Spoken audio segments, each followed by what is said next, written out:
considering moving to New Mexico or Colorado to get to somewhere lower humidity. We've just had so many problems with housing in Western Massachusetts, and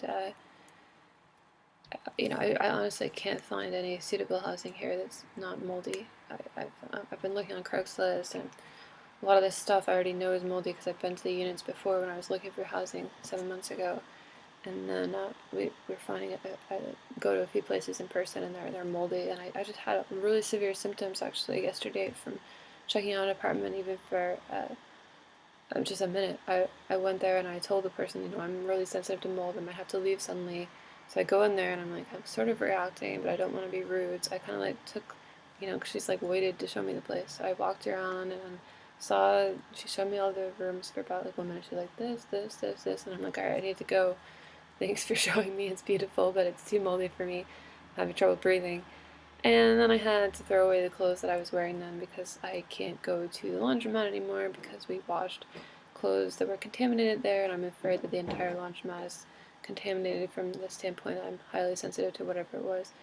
So, and then I got a lot of symptoms. My body started falling apart. I mean, I have these skin issues and ligament issues, and it just seems like my body turns into butter when I get exposed to mold. It's probably high MMPs, and it's like my body's getting dissolved, and it's really scary to go through life when you're that fragile.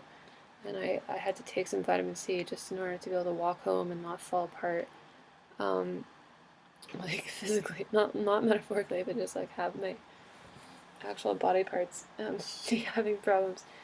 So we're thinking about going somewhere less moldy. It gets very humid here in the summer, and I'm already starting to notice it just feels moldy in the air. And I've talked to a lot of people about it, and a lot of people have moved from the Northeast to the West for this reason. And nobody is saying, "Oh, the Northeast is fine. You should just stay there and deal with it."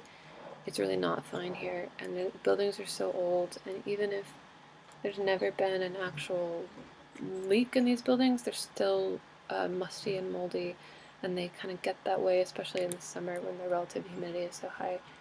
So we're thinking about just, I want to go soon because I feel good. My boyfriend's still getting over the symptoms from whatever we were dealing with recently, but I want to go to either Santa Fe or Boulder area and see if we handle the elevation okay. I'm usually fine with elevation. I lived in Peru for a while and I had no problem with living in Cusco there.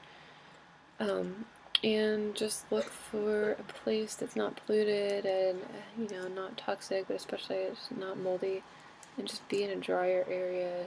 And I hear a lot of people just do better in these drier states, and it's a priority for me. And healing from this stuff is a really high priority. And if you look at how much work and energy I put into healing, and just have that all erased just by the air and the ambient exposures, it just doesn't make sense. Like, I think I need my environment working for me rather than against me. So if you know people in those areas, send me a message, or if you live there or if you've been there. The main thing we need now is just to know that how we can survive the plane flight. My boyfriend's chemical sensitive, and then what to do the first couple of nights, just to find a good landing place where we know we'll be able to breathe.